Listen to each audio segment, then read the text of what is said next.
This question and answer video is brought to you by RealSerious.com, the most comprehensive tenant background check for landlords and real estate agents.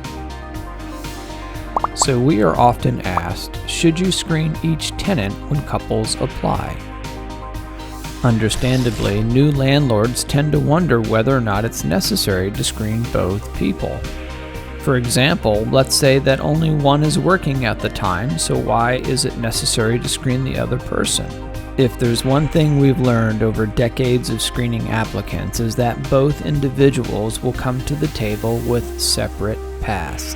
Each person can have their own accounts, each person can have their own criminal record, and each person can have their own record with regard to prior tenancies. Aside from common identity theft and fraud scenarios, one thing that we have seen couples do is that they'll have one person apply for a lease because the previous lease was under the other person's name and they either defaulted on it or left the utilities unpaid when they moved out. So if the landlord only runs background checks on the one individual but not the one that had the lease prior, it's very likely that the landlord will miss any of the red flags. Another scenario that can play out is when one person approaches the landlord while the other one always seems to stay in the background and never interacts and never gets involved. The one that approaches the landlord is very friendly, fills out the application, and applies. The landlord mistakenly only then screens the one applicant without bothering to check out the other person that's going to be occupying the unit.